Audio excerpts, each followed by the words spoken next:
Welcome back mga ropa, kwentuhan muna tayo. Pag-usapan natin ang pinaka-recent game ng komunidad ng Barangay Nebra. Matagal silang natenga mga ropa, pero dito sa game na to, talaga naman nagbawi ang komunidad ng barangay. Ayaw nilang mag-mintes sa 3-point area mga ropa. Sobrang solid ang kanilang performance na pinakita ko sa komunidad ng Blackwater Elite. At dami dito sa game nga pala mga ropa, 3-4 ang standing sa komunidad ng barangay. Pero dahil dito sa game na to mga ropa, naging 4-4 sila. Dahil nga nanalo sila sa komunidad ng Blackwater Elite. At makikita natin dito mga ropa sa standings, lumayo na ang komunidad ng barangay sa 9th seeded team. Ibig sabihin mga ropa, malaki na ang chance ng komunidad ng barangay na makapasok sa playoffs. Pang-walo sila kasi dyan mga ropa. Ngayon mga ropa, dito nga sa game na to, sobrang gandang performances ang pinakita ng mga players sa komunidad ng barangay. Notable mga ropa, RJ Barrientos, Jeremiah Gray mga ropa. At maski mga bench players sa komunidad ng Barangay Nebra mga ropa ay kumana dito sa game na to. Tuwang-tuwa nga sa game na to si Justin Brownlee mga ropa, na nanonood at sumusuporta para sa komunidad ng Barangay Nebra. Sumusuporta din dito ang asawa ng Scotty Thompson mga ropa,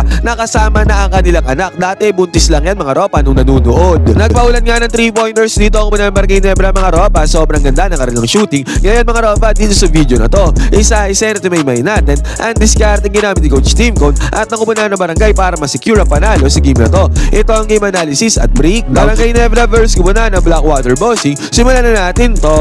Okay, game. Ngayon mga ropa, ito ang starting 5 ng dalawang komunidad dito sa game na to. At pagbubukas pa lamang ng first quarter, 3-pointer kagad ang ginawa dito ng komunidad ng Blackwater Bossing. Basket is good yan. Samantala, sumubok bumawi dyan ng komunidad ng barangay, pero nagmintes sila mga ropa. Nakuha nga ng komunidad ng Blackwater Bossing ang momentum kagad. Pagbubukas pa lamang ng first quarter na to, mid-range jumper mga ropa, basket is good yan. And then after nito, layup mga ropa, 7-1 kagad ang score. At hindi pa yan natapos mga ropa, dahil another good penetration na naman, good drive ang nagawa dito ng komunidad ng Blackwater Bossing.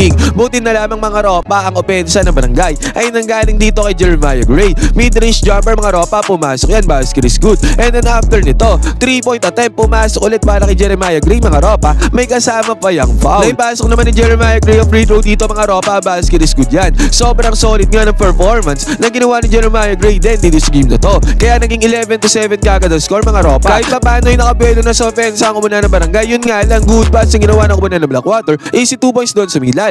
Buti na lang mga ropa, itong si Stephen Holt ay sumali na sa opensa ng komunidad ng barangay. Left side corner 3-pointer mga ropa, easy money yan. Pero agarang bumawi dyan ang komunidad ng Blackwater Bossing mga ropa. 3-pointer din sa may right side, easy money, basket is good. Pero grabe naman dito si Scotty Thompson mga ropa, big man move ang kanyang ginawa. Pinanis niya ang depensa doon sa milalim. And then after nito, good penetration nila ang ginawa dyan ni Scotty Thompson para ma-feed niya si Tori Rosario doon sa may baba. At dahil dyan ang pangawakan ng komunidad ng barangay ang kalamangan, 17-16 na score. Yun nga lang mga ropa, hindi yan nagtagal dahil perimeter jumper, mid-range jumper ang ipasok dito ng komunidad ng Blackwater Bossing.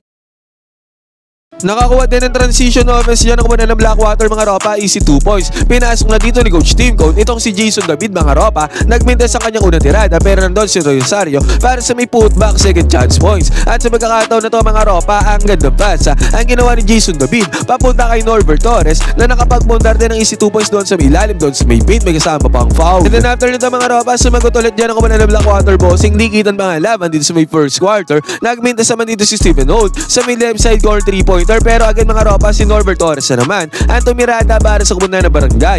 Nakakuha na naman siya ng 2 points doon sa may ilalim sa may paint mga ropa. Kung kaya itong first quarter na to natapos sa score na 23-22, hawak ng barangay ang alamangan dahil sa boost of offense ginawa ni Norbert Torres pagtatapos ng first quarter. Pagpasok naman ng second quarter mga ropa, hustle play si Jason David kagad on display ang nakita natin dito sa pagbubukas sa second quarter. Basket is good yan mga ropa sa may second chance points. And then after nito mga ropa, napakagandang pagbabalasa ng bola ang ginawa dito ng komunidad ng barangay. Halos lahat ng players sila dito mga ropa ay nakahawak ng bola at nag-end up ang bola sa kamay ni Jason David. Dito sa may right side corner 3-pointer, pumasok ang tirada dito ni Jason David, basket is good. Kaya lumobok agad ang kalamangan ng barangay pagbubukas pa lamang ng second quarter mga ropa. Yun nga lang, hindi pa rin talaga bumabaklas dito ang komunidad ng Blackwater Bossing. Dalawa magkasunod na puntos sa kanilang ginawa dito mga ropa at lahat yan mga ropa ay pumasok, basket is good.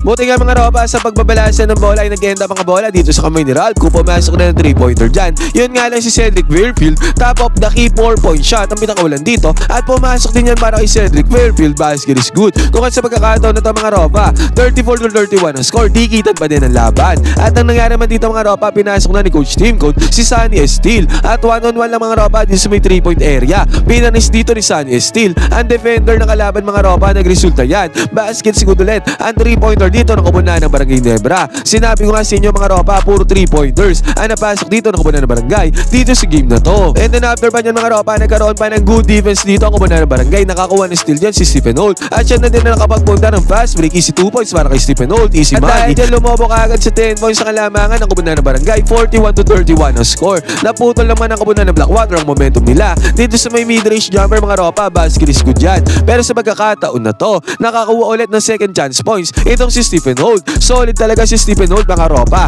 Pero nakasagot ulit dyan ang komunidad ng Blackwater mga ropa. Hindi din sila nagpapaawat. Pero yun nga lang mga ropa, malas para sa komunidad ng Blackwater bossing. Sumali na sa offense si RJ Barrientos. Right side core 3-pointer mga ropa. Basket is good para kay RJ.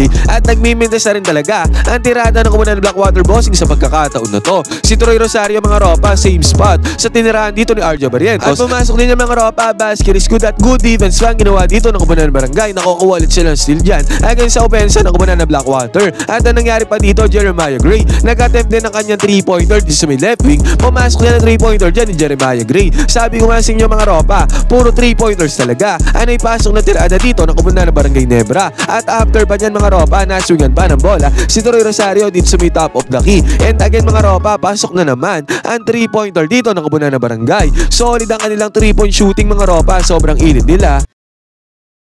At nakasali pa dyan si Scottie Thompson mga ropa, transition 3-pointer ay pumasok para kay Scottie Thompson. Basket is good. Tinapos naman ng komunidad ng Blackwater bossing ang second quarter na to sa kanilang mid-range jumper. Pero sa pagkakataon na to mga ropa, tumataginting na 63-42 na ang score. Tumataginting na 21 points na ang tambakol dito ng komunidad ng Blackwater bossing dahil sa mainit na shooting na ginawa ng komunidad ng Barangay dito sa may second quarter. Pagbubukas naman ng third quarter mga ropa, pick and roll gameplay agad ang ginawa dito ng komunidad ng Barangay. Stephen Holt nagmamando ng bola dito mga ropa. Sinetan siya ng screen dyan ni Japet Aguilar. Na-attract dito ni Stephen Holt yung dalawang defenders. May defender naman si Japet Aguilar doon sa may roll mga ropa. Pero still, pinasa pa din yan ni Stephen Holt. At ang resulta nito, si Japet Aguilar na bahala doon sa may lalim. Easy 2 points na nagawa dyan ni Japet. Basket is good. At nagkaroon naman ng good kick out play ang komunidad ng Blackwater bossing mga ropa dito sa may right side core 3-pointer. Pumasok din ng 3-pointer na dyan mga ropa. At sa pagkakataon na to, nagmintas naman ang tirada ng komunidad ng Barangay sa may 3-point area mga ropa. Samantala, naswingan dito sa may left wing 3-pointer ang komunidad ng Blackwater bossing. Open na open yan mga ropa. Kaya naipasok yan ang komunidad ng Blackwater bossing. Basket is good. At buti na nga lang mga ropa, Jeremiah Gray. Sobrang solid ang performance na ginawa dito sa game na to. Mid-range jumper na naman yan mga ropa